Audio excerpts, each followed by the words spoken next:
Blah.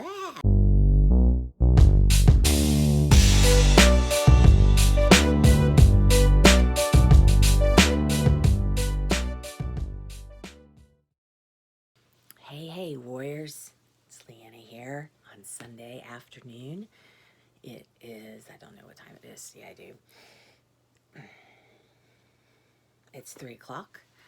And I want to talk to you today about having fibromyalgia and being on disability. I'm on disability. I actually ended up getting my disability for something that the misdiagnosis that they gave me that I ended up not having, which was I was misdiagnosed in the late 90s with bipolar type 2, which means you don't have the full-blown mania. And so all of the years after that, for like maybe, I don't know, 5 years, I was on medicine I wasn't supposed to be on. I OD'd twice, actually 3 times. And lithium was one of the medicines that I wasn't supposed to be on. I was on that for 2 years. Lithium will destroy your thyroid, which it did to me. And it was during all of this, and I was having anxiety and panic attacks and all kinds of stuff going on. It was during all of this that I had been applying for disability for the bipolar, and it had gone through first rejection, second rejection, third rejection, and then you have the opportunity to see a judge. So we went, saw the judge, and the judge and a panel of other people were there, and she ended up giving me the disability. And then, like the next year, I found out I wasn't bipolar. And I was like, what do I do, to my mom? And then I ended up that same year hurting myself, going on having fibromyalgia. I got the disability, and I was like, you know what? I don't know what's coming down the road, but here I have a chronic illness, and I'm just gonna wait and see, because I could always give it back. They don't make you stop. They don't make you go off disability unless you have a whole year full of substantial income, which is month to month that you can live off of your income, and you're allowed to make a certain amount every month, and that's a curving, a guiding scale, gliding scale, yeah, um, for whatever your amount of your Social Security is, and that is dependent on the amount you worked in your adult life and put into your Social Security. So I actually did not, because I was in my mid-30s. I had only worked for about 15 years or 17 or something like that. I didn't have a lot in my Social Security invested, so I didn't get a full enough to live off of anyway. So that's when I was getting, we're a very close family, and we were all helping each other out and doing all of that. And now like in a previous video, if you've been following me, you've heard me probably say that we all live together, my sister and her husband and my mom and I.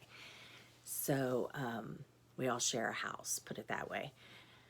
So, it all goes into all of that whole big thing. But when you're talking about, because see, here it is, it's a lot easier to get disability for a physical illness than it is a mental illness, because mental is physical. So the getting the bipolar was something that I just decided to stay on and see what happened with the fibro, because I wasn't able to work. I had hurt myself. I wasn't able to work. I was on I had decided to go off the bipolar medicine, but then my thyroid was screwed up, and I didn't have insurance. And when you have overactive thyroid and you're not getting medicine for it, you're not getting treated for it, you can have symptoms that just make you seem like you're blah, I put it this way, since I was in my 20s, I have not been in a free zone of being able to just be me without something else in my body taking over until now. And so that is, you can see my LAO back there. It's my Leannaatkins online. And you can look at that at Leannaatkins.com. It's not, I'm still building the website up, but it's my premier elite program that I'm putting together to offer. So if you want more about that, just let me know. But Oh, and if you do like this video, give it a thumbs up for me, hit the subscribe, and click the bell to be sure that you get notified for any further videos that I do. I really appreciate you sticking with me till now, and we'll get back to it. So I ended up getting the disability, and they back paid it for like, I don't know how many months, but they back paid it like actually years. So ended up getting a lump sum at first, and then I got on the month to month. So, and that happened in '06. So I've been on disability that long. Now, that's what this video is about. Disability, by the way, if you're just tuning in, or if you're getting ready to tune out, don't, because I'm just getting going here. I'll probably edit a bunch out at that beginning anyway. So, being disabled, you'll find that there's not always the box to check for disabled. You'll find retired, unemployed, working, work part-time, full-time, unemployed, or retired. A lot of people don't, but disabled, I was able to qualify for a handicap tag because my back was injured and I needed it. I didn't get all of my symptoms of fibro all at once. They've all come gradually, year after year. And getting on the disabled, getting on the disability was actually a good thing. That was turned out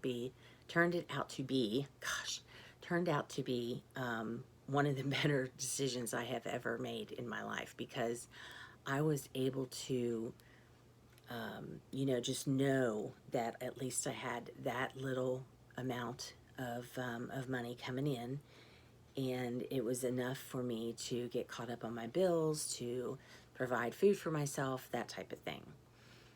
So here's the thing with disability, like I said, if you're wanting disability because if you went out of work and you were on disability because you went out of work, and you couldn't, say you fell, like my uncle, he had fell off a roof, and during his work, who was that did that? I don't know, somebody did, and they got disability for it. Somebody that I heard about in my life somewhere. And that's an injury. That's an injury. You've injured yourself on the job. Go to workers' comp. Go to short-term disability, which I did all that. I didn't injure myself on the job, but I was able to. What I was diagnosed with. Oh, sorry, I'll stop. What I was diagnosed with was enough for me to qualify for the short-term disability. And when you go out on short-term disability, you do have the, that's normally a 6-week period, and you normally have a clause in your, or not a clause, your company that you work for hopefully has a benefit for you to go on long-term disability. You go on long-term disability, you are required to still see that doctor that you were put on disability from. You're required to still see that person to get updated notes to make sure your benefit stays in. Okay, so that's work-related disability if you hurt yourself at work. And also, if you, like for example, if you break your leg, or say you were in a big car crash, and you couldn't work for like 6 months or a year. Short-term disability is normally like a 6 to 8 week period. That's what it was anyway for me. And then long-term disability kicked in if I wasn't able to be ready to go back to work after the 6-week period. So that is something that you were not injured at work from, but it was still something major that happened in your life that your benefits may have covered with your job, as far as you not being able to work. So there's all that. That's that whole ball of wax. And if you do work for a company that has a human resources, you have insurance benefits, you may want to just get a copy of that. Make sure you have a copy of what the benefits are, because they should have a copy of it. Keep that, and just keep it just in case, because you never know what's going to happen. I mean, you could take a fall. You could be in a car wreck. You could, have some kind of accident, slip on ice or whatever, break a hip. I mean, I don't know. There's so many different things that we can do in life that you might require assistance and being disabled from. So, but then if you go into the whole getting a diagnosis for a mental health issue, that is something else. That is, there's also a thing with our government called the Family Medical Leave Act. I don't, because I haven't worked in 13, 14 years, I don't know what the status is of like all of the benefits available to people because of the times that we're in. I don't know. So just check. You can look up all this stuff online. And I'm not a medical professional by any means. And so this is just my opinion and my experience of things. I've noticed that you guys are watching the videos that I put out more that are about what it's like to have fibromyalgia, what signs and symptoms are there, and what it's like being, disabled and all of that, having chronic illness. Well, this is the disabled part, that because there is a whole factor of that, because you need to be able to protect yourself. Now, there is a Medicaid, which is special assistance, food stamps, that type of thing, or EBT they call it. Then there's Medicare, which automatically kicks in if you start receiving Social Security, whether or not you're retired or you have disability. So when my disability kicked in, and it had backdated also. So when it backdated, this was really cool. When it backdated, it picked up all the medical bills from the start date forward. And so everything that was associated with my disability was covered from that very from that date it backdated to. Okay, if you're diagnosed with a mental health disorder, that is something that you need to talk to your doctor about. You need to discuss discuss what your options are as far as the diagnosis goes, the prognosis for the diagnosis, what statistics show happens with people with this diagnosis. As far as fibromyalgia goes, although, wait a minute, so what I was going to say was, then with a physical illness, you work with your doctor the same type of thing. And you decide if it's something that you should apply to disability for. Now, and nowadays, because fibromyalgia is more widely accepted, doctors will probably just say yes to apply off the bat, but know that you will get denied first time, second time, probably. You may even go a third time and then appeal. I'm not sure. Or maybe it is after the second rejection you can appeal. I'm not sure. I forget.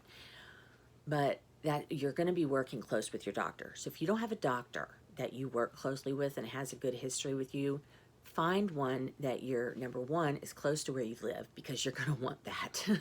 Driving in traffic when you have anxiety is not fun. So you're going to want to find one close to where you live if possible. And the second thing is you need to find one that is a believer of fibromyalgia and is not archaic in their thinking of, it's all in the head, you're a hypochondriac. No, that's not it at all. Fibromyalgia is normally caused from, it's triggered. It's already in there, but it's triggered from a trauma to the body, like a car wreck, like hurting my back, like I did when I was painting, like any other type of fall. It could be anything that breaks the camel's back, where you are just doing something you've done many times before. It is something that could be triggered by something like that. I mean, you just never know. So it's definitely something you're going to want to work closely with the doctor. And also, I highly advise finding a therapist that you are going to want to see. First of all, if you're getting Social Security based upon a mental health issue, like bipolar, like schizophrenia, like something other than that, it will be a requirement it was a requirement for me, and I'm just assuming it would be the same. Part of my requirement, part of my disability, the requirement for me to receive it is to see a therapist once a month. Now, I have been seeing this therapist for 15 years, and she is wonderful. Her name is Betty. She's just the best. I see her once a month, And you also only get your disability once a month. So I see her in the same week that I get my disability. But yeah, so I really lucked out with the doctor and therapist that I have. But she's just a counselor and social worker. You know, no, she's not a social worker. She's a licensed counselor, and she's just wonderful. So you want to find somebody that you click with. Now, that's a lot of information that I've just given you with disability. Once again, I appreciate you watching. And if you like the video, give it a thumbs up. Thumbs up, thumbs up. Hit the subscribe button to be in the bell to be notified when I make another video. And I do put out videos, by the way, on Sundays and Wednesdays.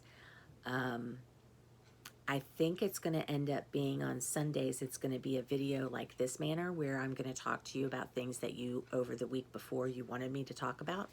And as I go forward getting some subscribers, I'm going to start going live on these Sunday videos. I think that's what I'm going to do. I think that's a very good thing. And I think that I'm going to be putting them out at 5 o'clock in the afternoon. So I will have this up by 5, no later than 6. So I'm just pulling that number. I do things, by the way, by the seat of my pants. I just I wing it a lot. It's not really a great thing to do in life, but it also keeps me at like a free spirit. And that is part of me, and that's what helps me to go through this with my disability and with my fibromyalgia. I am a free spirit. I do not like structure, but structure likes me. And I like having things organized, but yet at the same time, because I have memory problems, I need to have everything out where I can see it, or I forget that I have it. I went to get in my closet just earlier today and went to pull out clothes for Poshmark, and there's a ton of stuff in there that I totally forgot that I had ever bought, because the last shopping spree that I did was right before, it was in 2015, and it was right before I had my first knee surgery, and then from there it just all went downhill. So, and I've got stuff in there with tags on it and everything, and stuff that I can't fit into anymore because I gained weight after all of that. So anyway, it's just, you know, there's things organization things that I used to love to do. Now I don't want to waste my energy on organizing a drawer. I only get so much energy a day. I'm going to waste it. I'm going to spend it on something that needs to get done, like my finances, or like this work with Chronic Inspiration and getting this word out to you, which, by the way, if you don't know, this endeavor is a little brainchild of mine that came to me and was born when I was getting called an inspiration by people that I met at physical therapies, at doctor appointments, different places where we get to talking, and I tell them, you know, what my story is. Basically the story that I'm in the process of letting you know, a little bit at a time. And everybody would call me an inspiration. So I just thought of, you know, chronic illness, chronic inspiration, and it kind of had a little ring to it. So I just went from there. Anyway, if you like this video, give it a thumbs up, subscribe, hit the bell for notifications for when I put out other videos. And I'm LeeAnna with Chronic Inspiration. Thanks. Bye.